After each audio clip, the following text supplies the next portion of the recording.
ఆపదామపహర్తారం దాతారం సర్వసంపదాం లోకాభిరామం శ్రీరామం భూయో భూయో నమామ్యహం.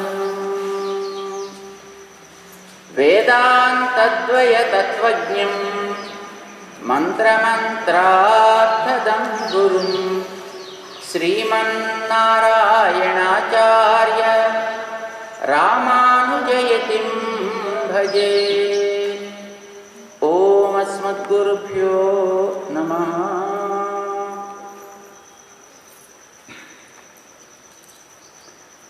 జై శ్రీమన్నారాయణ. ప్రియ భగవద్బంధువులారా,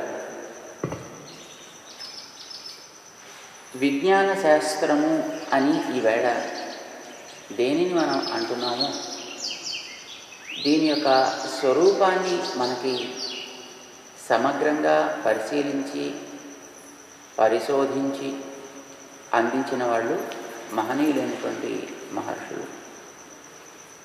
మన దేహం 7 ధాతువులతోటి నిర్మితమవుతోంది అని మనకి తైత్తిరీయంలో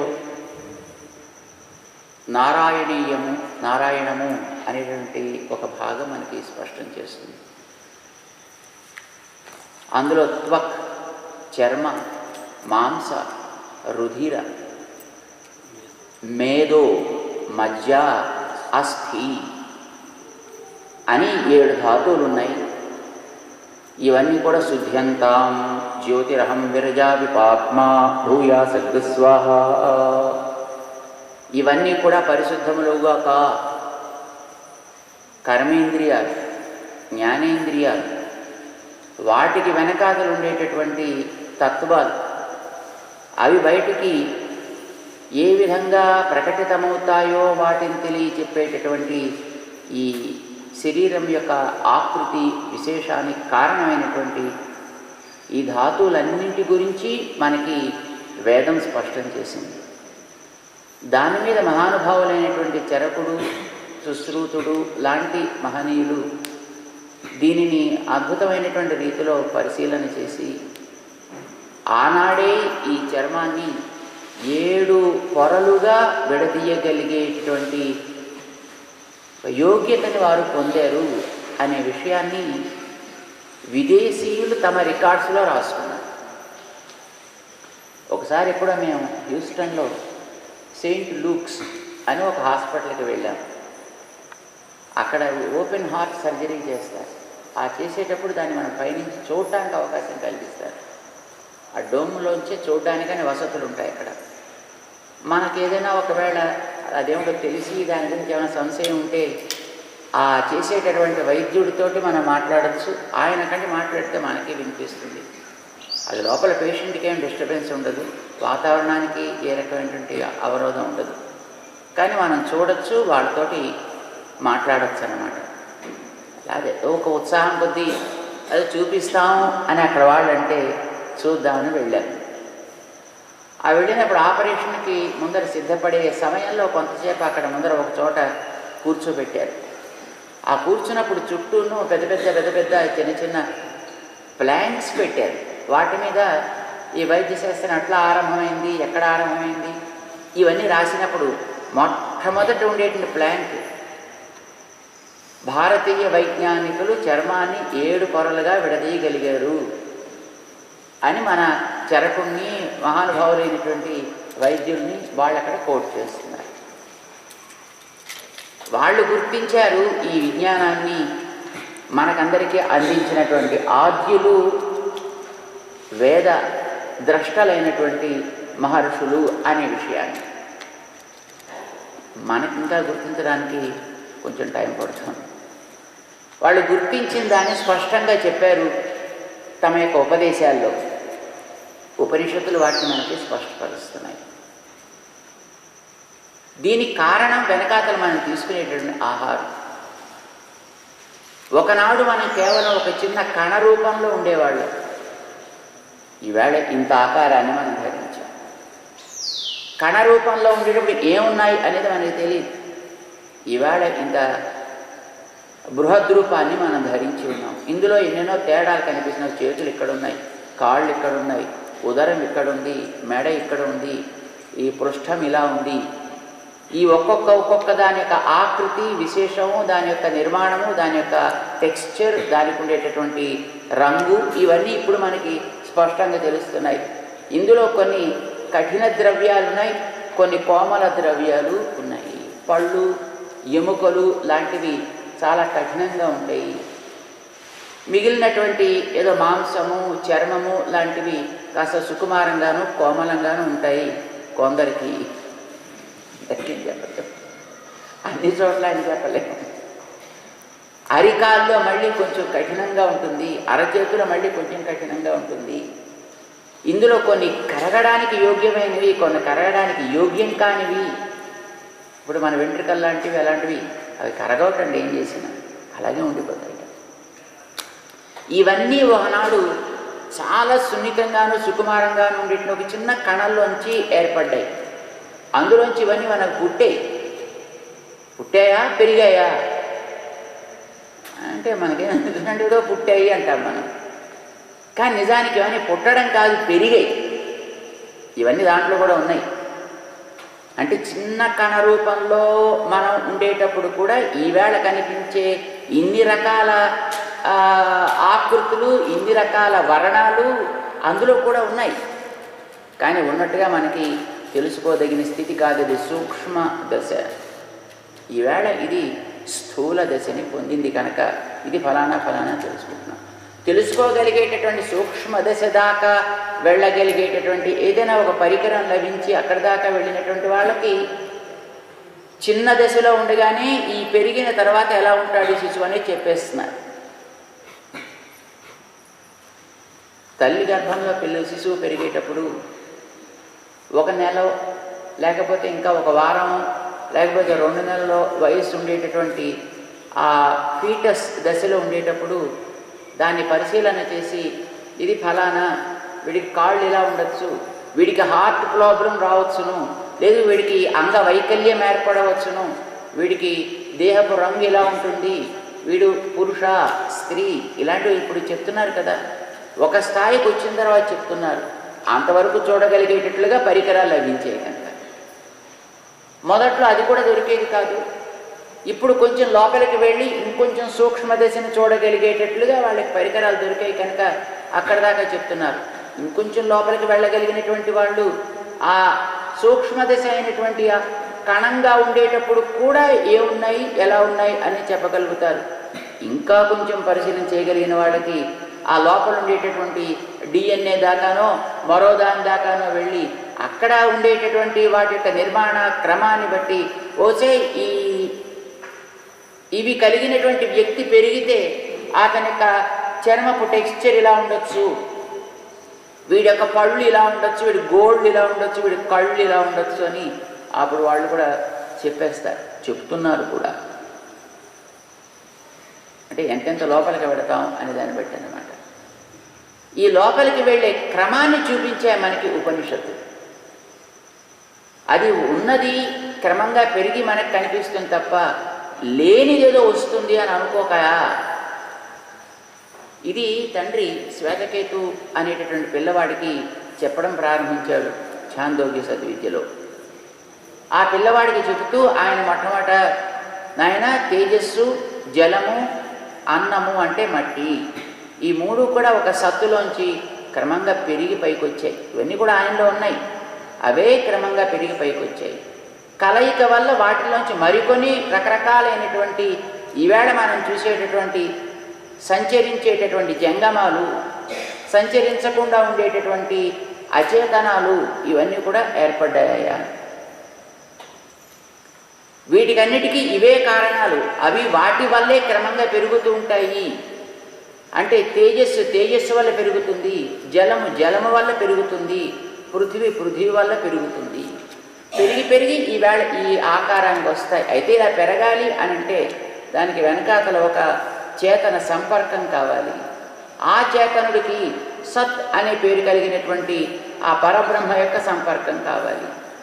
ఈ బ్రహ్మ సంపర్కం కలిగినటువంటి ఆ జీవుడి యొక్క సంపర్కంతో ఈ తేజస్సు అన్నము మొదలైనటువంటివి ఇవి త్రివృత్కృతాలై అంటే ఒక అందమైనటువంటి పాళ్ళల్లో కలిసి వీటిల్లోంచి ఈవేళ మనం చూసే ఈ వికారాలన్నీ ఏర్పడతాయి. అంటే ఇవి క్రమంగా పెరుగుతాయి, స్థూల దశని పొందుతాయి, తిరిగి మళ్ళీ ఇవి సూక్ష్మ దశకు కూడా చేరుతూ ఉంటాయి. అయితే ఇప్పుడు మన లయం చెప్పటల్లా ముందర సృష్టి క్రమాన్ని మాత్రమే చెప్తున్నాడు. ఎలా క్రమంగా ఈ పై వస్తాయి. తమాషాగా దీనికి మన వాళ్ళు సృష్టి లయం అని పేరు పెట్టారు. పుట్టడం గిట్టడం అనలేదు. సృష్టి అనంటే లోపల కనిపించకుండా ఉండేది పైకి కనిపించేటట్టు వచ్చుట. కొళాయిలో నీళ్లుంటాయి, ట్యాప్లో ఉంటాయి, కానీ మనకు కనిపించవు. బయటకు వస్తే అది ఓ నీరుంది అని తెలుస్తుంది. అది సృజన. ఉన్నదాన్ని పైకి తేవడము అని అర్థం, లేని దాన్ని తయారు చేయడం కాదు. ఈ ప్రపంచంలో అన్నీ అంతే, లేనివేవి తయారు కావు, ఉన్నవి కనిపించేట్టు బయటకు వస్తాయి. ప్రవృత్తులు బాహిరమైనవి ఆంతరమైనవి కూడా అట్లానే వస్తాయి. ఏమేమిటి అడిగాడు పిల్లవాడు. ఇప్పుడు ఈ జీవజాతుల్లో అంటే అవి గుడ్లల్లోంచి బయటకు వచ్చినటువంటి అండజములు కావచ్చు, లేదు మావితోటి చుట్టుకున్నటువంటి జంతువులు లాంటి వాటిలోంచి బయటకు వచ్చేటటువంటి జీవజాలు కావచ్చు, లేదు నేలలోంచి పైకి పొంగి వచ్చినటువంటి పొడుచుకొచ్చినటువంటి ఉద్భిజ్యములు కావచ్చు, లేదా ఏదో స్వేదజాలు, ఇలాంటి 4 రకాలుగా ఉండేటటువంటి ఇవన్నీ కూడా ఈ తేజస్సు, జలము, పృథ్వీ అనే వాటి మీదే ఆధారపడి పెరుగుతూ ఉంటాయి. అవి కారణంగా పెరుగుతాయి. మళ్ళీ అవి కారణంగా అంటే మనం జ్ఞాపకం పెట్టుకోవాలి, ఆ ద్రవ్యాలు, వాటికి వెనకాతల ఒక చైతన్య శక్తి కలిగినటువంటి జీవుడు, ఆ జీవుడు వెనకాతలు ఉండేటటువంటి సత్ ఆదేశ పేర్లు కలిగినటువంటి పరబ్రహ్మతత్వం, ఇవి కలిస్తేనే ఇందులో ఈ రకమైన మార్పులు వస్తాయి. లేకపోతే మార్పులు అనేవి రానే రావు, స్టాటిక్గా ఉండిపోతాయి. అట్లాగా అయితే ఇప్పుడు మనలో జరిగే ప్రవృత్తులు కూడా అట్లానే జరుగుతాయా అడిగాడు పిల్లవాడు. అవును, జరుగుతాయి. ఈ మూటి వల్లే జరుగుతాయి. మన శరీర నిర్మాణాలు కూడా, నిర్మాణం అంటే మళ్ళీ కొత్తగా లేనిది ఏదో రావడం కాదు, ఉన్నవి క్రమంగా పెరిగి ఆయా ఆకారాలను సంతరించుకోవడం కూడా వీటి వల్లే జరుగుతుందా. ఎట్లాగా అని అడిగాడు తండ్రిని పిల్లవాడు. తండ్రి నేను చెప్పడం ప్రారంభం చేశాడు. మనం తీసుకునేటటువంటి అన్నం దగ్గర నుంచి ప్రారంభించాడు. అన్నం తింటాం, అది మన దేహంలో ఉండేటటువంటి 3 లెవెల్స్లో క్రమంగా పనిచేస్తుందా. అందులో ఒకటి స్థూల, ఒకటి మధ్యమ, ఒకటి అణుదశ. స్థూల దశ అంటే మనం తిన్న ఆహారంలో బాగా కాస్త లోపలికి వెళ్ళిన తర్వాత తేజస్ సంయోగ ప్రభావం చేత అవన్నీ కూడా బాగా పాకం అవుతాయి. మనలో కూడా తేజస్సు ఉంది కదా, తేజస్సు అంటే డాక్టర్గా చేసి చూస్తారు కదండి. ఆ తేజస్సు ఉందంటే అట్టే పెట్టండి, తర్వాత పరిశీలన చేద్దామంటారు. తేజస్సు లేదనుకోండి, సరే మరి పంపించేయండి బయటికి అంటారు. ఈ లోపల ఉండేటటువంటి ఆ తేజస్సు వల్ల తీసుకున్నటువంటి ఆహారం పక్వం అవుతుంది. అన్నం అసితం త్రేధా విధీయతే. 3 రకాలుగా అది డివైడ్ అవుతుంది పక్వ అయిన తర్వాతనే పాక ప్రభావం చేత. అందులో కొంత స్థూలమైన భాగం అది వ్యర్థము. వ్యర్థం అంటే వీడికి వ్యర్థం, అది ఇంకో చోట ఇంకో దానికి దేనికో ఉపయోగపడుతుంది, అది మల రూపంలో బయటకు వెళ్ళిపోతుంది. మధ్యమ భాగం మాంసం అవుతుంది. దానికి ఉండేటటువంటి సూక్ష్మ భాగం మనస్సు అవుతుందా. అంచేత నీకు ఎప్పుడైనా మనస్సు బాగా పనిచేయాలంటే, మనస్సు చక్కగా వికసించాలంటే, మానసికమైనటువంటి ప్రవృత్తులు నీలో చాలా యాక్టివ్గా జరగాలి అని అంటే అన్నం కారణం. అన్నంలో ఉండేటటువంటి సూక్ష్మ దశ కారణం, సూక్ష్మ అంశ కారణము. అట్లానే నీరు నీ ప్రాణన శక్తికి కారణం, నీ లోపల ఉండేటువంటి రక్తానికి కారణం, నీ లోపల ఉండేటటువంటి జలభాగంలో ఉండే వ్యర్థాలు బయటికి పోవాలంటే నీరు కారణం. ఆపః పీతాః త్రేధా విధీయంతే అని నిన్నను మనం చెప్పుకున్నాం. ఆ త్రాగేటటువంటి నీటిలో కూడా కొంత వ్యర్థ భాగం ఉంటుంది. అది మన దేహంలో ఇతరమైనటువంటి ధాతువుల్లో ఉండే కొన్ని వ్యర్థాలని క్రమంగా బయటికి తోసేస్తుంది అన్నమాట. ఏ రూపంలో? ఒకటి మూత్రాది రూపంలో, రెండవది ఒంటి నుంచి అన్ని వైపుల నుంచి కూడా బయటికి విడుదలయ్యేటటువంటి స్వేద రూపంలో, చెమట రూపంలోనూ అది క్రమంగా బయటికి పోతాయి. మధ్యమ భాగం మన లోపల ఉండేటటువంటి రక్తం క్రింద మారుతుంది. తల్లోహితం భవతి. ఈ రక్తం లోపల నీకు చక్కగా శుద్ధంగా ఉండాలి అంటే మళ్ళీ ఆ నీటి ద్వారానే అందులో ఉండేటటువంటి ఏమైనా మాలిన్యాలు ఉంటే అవి తొలగి బయటికి పోవాలి. ఇది ఒక అందమైనటువంటి ప్రక్రియ. ఆ నీటిలో ఉండేటువంటి సూక్ష్మ అంశ అది మన యొక్క ప్రాణశక్తిని పెంచుతుంది. కనుక ప్రాణశక్తి బాగుండాలి, లోపలిని వాయు సంచారం సవ్యంగా సాగాలంటే నీరు ఆధారము, నీరు కారణం. చాలామందికి మధ్యకాలంలో కాళ్ళ నొప్పులు ఎక్కువ అండి. మోకాళ్ళ నొప్పులు, చేతుల నొప్పులు, ఏదో రొమాటిక్ పెయిన్స్ అనేది అంటుంటాయి. కొంచెం చాలామంది బాధపడుతుంటారు. దీనికి చాలా సింపుల్ ట్రీట్మెంట్ ఉందండి, వెరీ సింపుల్ ట్రీట్మెంట్. అందరికీ ఎక్కువండి ఈ రోజుల్లో, కానీ చెవిగా నమ్మకం ఉండదు, చేద్దాం అనిపించదు, వచ్చిన ప్రమాదం. అందుకే చెప్పరు అలాంటి వాళ్ళు. మీరు చెప్పమంటే చెప్పేస్తాను. అంటే మేము ఎందుకు చెప్తున్నామంటే మొన్ననే ఒక ఆవిడ దాన్ని మళ్ళీ ప్రయోగించారు. మన దగ్గరికి వచ్చేటటువంటి వాళ్ళల్లో ఒక కార్యకర్త్రి, అయ్యా మోకాళ్ళు నొప్పులు వచ్చేస్తున్నాయండి, నడవలేకపోతున్నాను, సవ్యంగా కూర్చోలేకపోతున్నాను, నిలబడలేకపోతున్నాను, ఏమిటో చేయాలో తెలియట్లేదు, ఇప్పుడు అర్జెంట్గా ఎక్కడికో బయట దేశానే వెళ్ళాల్సి వస్తుంది, ఏం చేయమంటారు అని పాపం వారు సలహా అడిగారు. చెప్పాను సింపుల్గా సలహా. చేశారు ఆవిడ, బాగుందండి అన్నారు. చెప్పంటారా? ఏం లేదండి, నీళ్లు బాగా తాగండి. చూసారా, మీకు నవ్వు వచ్చేస్తాను. ఇంతేనా, అయ్యో అనిపిస్తుంది నాకు. This true to 100%. ఎస్, చక్కగా మీరు నీళ్లు తాగండి. రాత్రి పడుకునే ముందర కాచి చల్లార్చిన నీళ్లు తాగండి. ఉదయం పూట మామూలు నీళ్లు తాగండి, బాగా తాగండి. ఏమవుతుంది దానివల్ల? దేహంలో ఉండేటటువంటి వ్యర్థ భాగాలని ఆ నీరు మనం బాగా బాగా తాగే లోపల ఎక్కువ ఉంటాయి కనుక అవి ఈ మూత్రాది రూపంలో వ్యర్థంగా బయటికి వెళ్ళిపోతాయి. ఆ నీరు ఊరికే పోదు. ఈ లోపల ఉండేటటువంటి ఏవేవి వెనకాతల వ్యర్థ భాగాలు అక్కడక్కడ స్టాక్ అయి ఉన్నాయో వాటన్నిటినీ, వాయు సంచారం ఎక్కడెక్కడ కాస్త బ్లాక్ అయ్యిందో అలాంటి దాన్ని అది మొత్తం క్లీన్ చేసేస్తుంది. కొంచెం ఇబ్బంది కలుగుతుంది బాగా నీరు తీసుకోవడం చేత. We have to rotate around the bathroom. Always అక్కడే కూర్చోవాల్సి వస్తుంది. కొంచెం ఒకరోజు 2 రోజులు 2 రోజులు దీన్ని ఒక ప్రయోగంగా చేయండి. బాగా తాగండి, ఒకరోజు బాగా తాగండి. వ్యర్థం బాగా ఎక్కువగా బయటికి వెడలిపోతుంది. అది వెడలిపోవడమే కాదండి, అందులో ఉండేటటువంటి మధ్యమ భాగం కాస్త మన రక్తాన్ని కూడా బాగా ప్యూరిఫై చేస్తుంది. రక్తంలోంచి కూడా కొన్ని వ్యర్థాన్ని బయటకు తీస్తుంది. ఆ రకంగా ఈ దేహంలో ఉండేటువంటి భాగాలు వ్యర్థం అంతా కూడా పోగానే అక్కడక్కడ పేరుకున్నటువంటి వాయు అది కూడా కాస్త చక్కటి సంచారాన్ని చేయగలిగి నీకుండే నొప్పులు పోతాయి. నొప్పి అంటే వాయు అక్కడక్కడ బ్లాక్ అవ్వడమే కదా. ఎక్కడెక్కడ వాయు సంచారం ఫ్రీగా సాగడానికి అవకాశం లేక బ్లాక్ అయిపోతుందో అక్కడక్కడలా మనకి నొప్పి ఆరంభం అవుతుంది. అది ఫ్రీగా సంచరించగలిగేట్టు చేస్తే మనకు ఆ నొప్పి పోతుంది.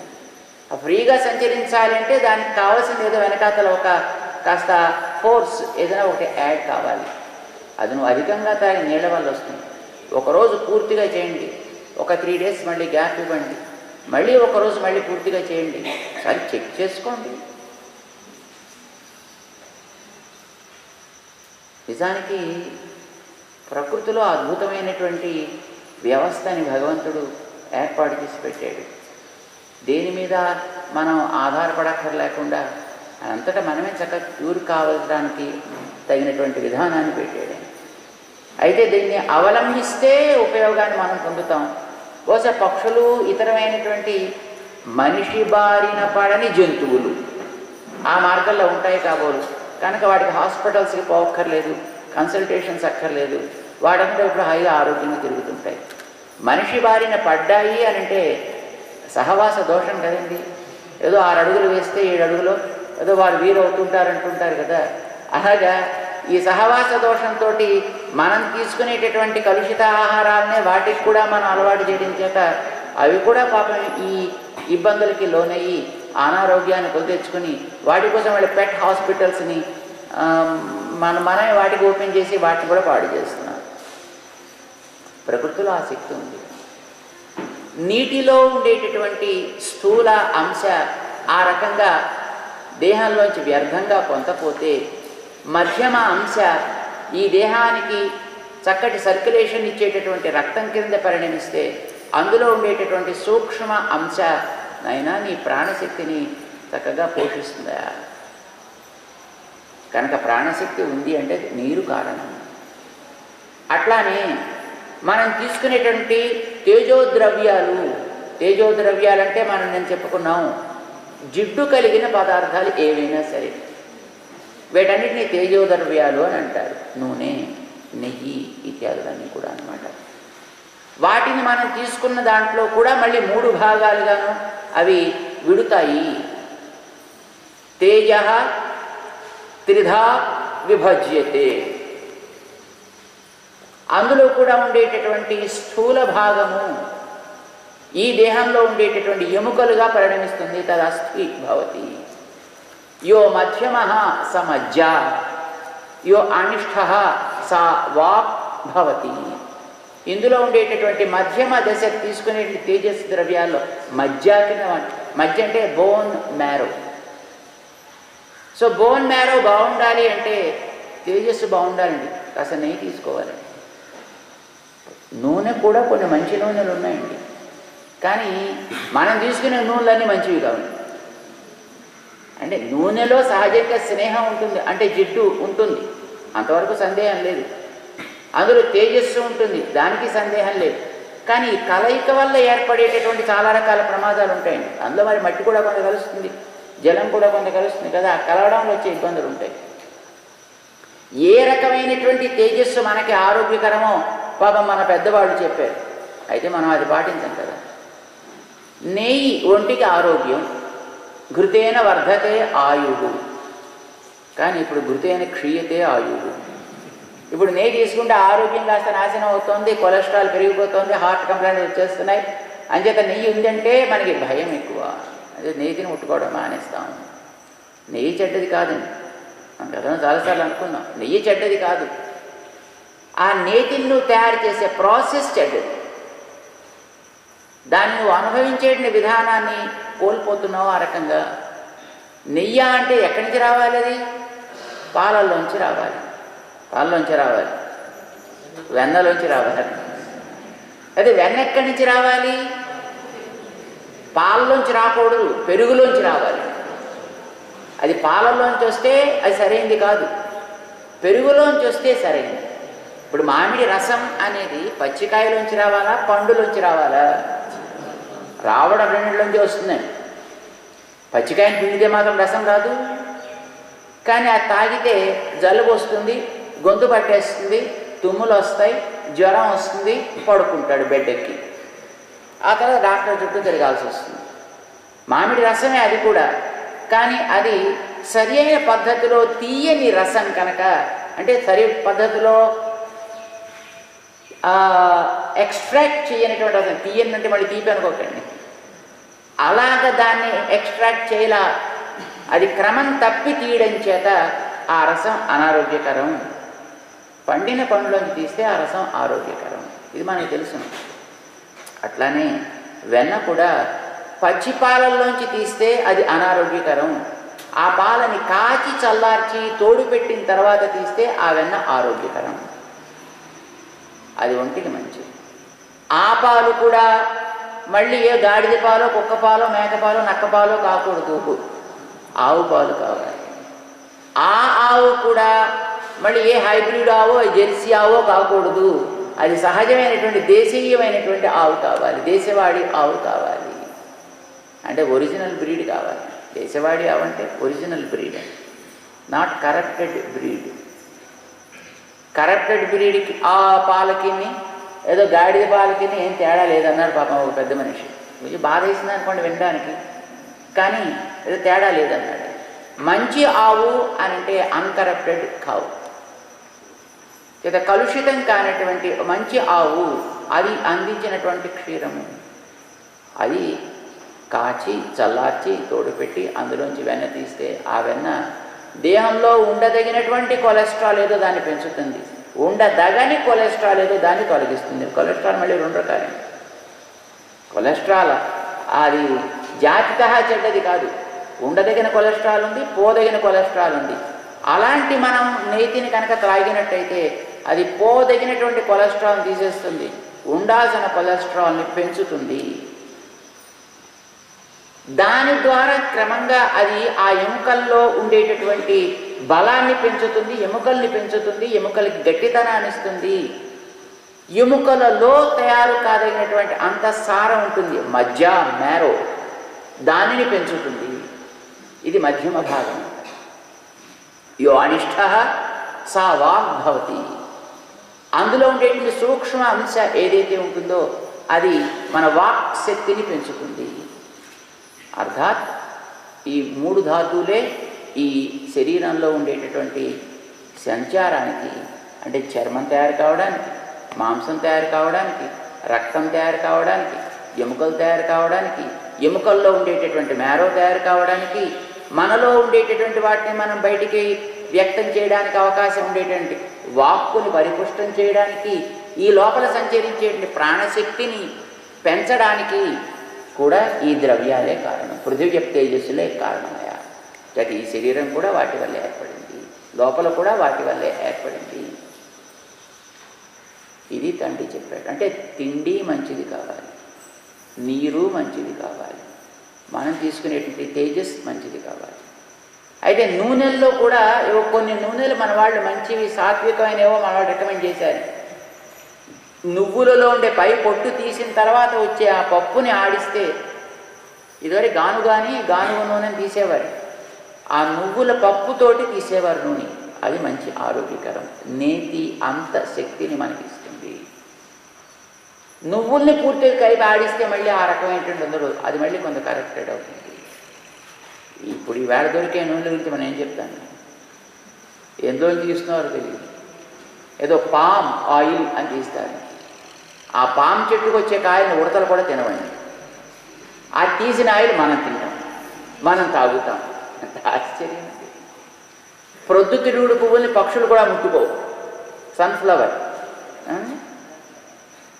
ఏవి తినవు ఆ పొద్దుతిరుగుడు పువ్వుల్ని.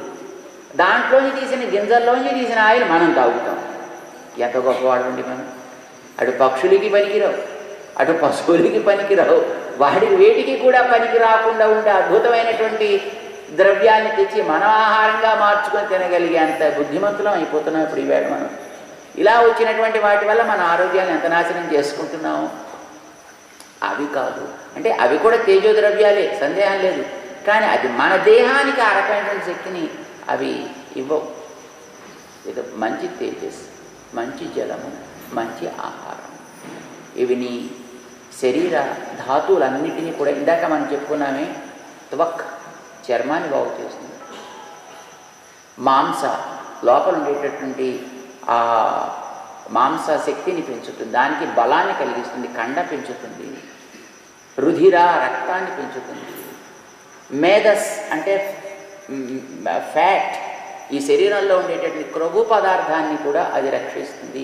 ఎంత ఉండాలో అంతే ఉండేట్టు చేస్తుంది. మరీ పెద్దగా పెద్ద ఉదరం వచ్చేటట్టు ఆ లోపల ఊపి తప్ప ఏం ఉండనట్టుగా చేయదు. సరైనటువంటి అవసరం ఎంతో శరీరం యొక్క మొబిలిటీకి ఎంత అవసరమో అంత ఉండేట్టు చేస్తుంది. ఎముకల్ని బాగు చేస్తుంది, మజ్జాన్ని బాగు చేస్తుంది. వీటి యొక్క పరిణామంగా మనలో ఒక ధాతువు నుంచి మరొక ధాతువు వస్తూ ఉంటుందండి. అయితే ఈ ధాతువుల వల్ల మనలో ఒక ఓజస్ అని పెరుగుతుందండి. ఆ ఓజస్సు కనుక లోపల పెరిగినట్లయితే అది వీడికి బ్రహ్మ తేజస్సుని ఇస్తుంది అని అంటారు. మనిషిని ఒక్కసారి చూడగానే చూడండి, వాళ్ళు మంచి కాంతివంతంగా ఉంటుంది, మన ఆకర్షకంగా ఉంటుంది. ఒక్కొక్కరిని చూస్తే రాత్రి కల్లోకి వచ్చేట్టు ఉంటుందండి. మనిషి ఫెయిర్గానే ఉంటాడు, కానీ ఏమిటో చూస్తే ఒక రకమైన పాజిటివ్ ఫీలింగ్ మనకి ఏర్పడదు, నెగిటివ్ ఫీలింగ్ వస్తూ ఉంటుంది. ఓజస్, ధాతువులు ఏర్పడతాయి తీసుకునే ఆహారాదుల వల్ల, కానీ ఈ ధాతువుల పరిణామంగా మనలో ఒక ఓజస్ ఏర్పడాలి. అది తీసుకునేటటువంటి ద్రవ్యాలు సరైనవైతే వాటి వల్ల మనలో ఏర్పడే ఆ ఓజస్సు వల్ల వీడికి బ్రహ్మ తేజస్సు ఏర్పడి వీడిని ఉత్తముడిగా తీర్చిదిద్దుతుంది. మన వాక్కుని బాగు చేస్తుంది, ప్రాణాన్ని బాగు చేస్తుంది, దేహాన్ని బాగు చేస్తుంది. వెంటనే పిల్లవాడికి డౌట్ వచ్చింది, ఏమని? మరి నీటిని తినకుండా జీవించేవి కొన్ని ఉన్నాయి, అన్నాన్ని తినకుండా జీవించేవి కొన్ని ఉన్నాయి, తేజోద్రవ్యాలైనటువంటి నూనెలు నేతులు అవసరం లేకుండా తాగకుండా బ్రతికేటటువంటివి కొన్ని ఉన్నాయి. మరి వాటిల్లో కూడా మనం ఇప్పుడు ఇందాక మీరు చెప్పినట్లుగా ప్రాణశక్తిని కొన్నిట్లో చూస్తున్నాం, వాక్ శక్తిని అంటే ఒక శబ్దాన్ని ప్రొడ్యూస్ చేయగలిగే సామర్థ్యాన్ని మనం కొన్నింటిలో చూస్తున్నాము. వాటిలో కూడా ఒక రకమైన ఆలోచన విధానాన్ని మనం గమనిస్తున్నాము. మరి మూడు కారణమైతే వీటి వల్ల అవి ఏర్పడుతూ వాటికి కారణమైనవి అవి తినకుండా ఉండేటప్పుడు వాటిలోంచి ఎలా వస్తున్నాయి? ఇది పిల్లవాడికి సందేహం కలిగింది. దాన్ని చెప్పడానికి ప్రారంభం చేశాడు తండ్రి. షష్ఠ ఖండంలో అంటే చాందోగ్య ఈ సద్విద్యలో ఉండే 6వ భాగంలో తీసుకున్నటువంటి మనం ఆ ద్రవ్యంలో ఉండేటువంటి సూక్ష్మ భాగం ఎట్లా దాన్ని పుట్టించుతుందా పెంచుతుందా అనేదాన్ని, ఉన్నదాన్ని పెంచుతుందా ఎలా చేస్తుంది అది అనేదాన్ని నిరూపిస్తాడు. దాన్ని మనం క్రమంగా తెలుసుకునే ప్రయత్నం చేద్దాం. జై శ్రీమన్నారాయణ.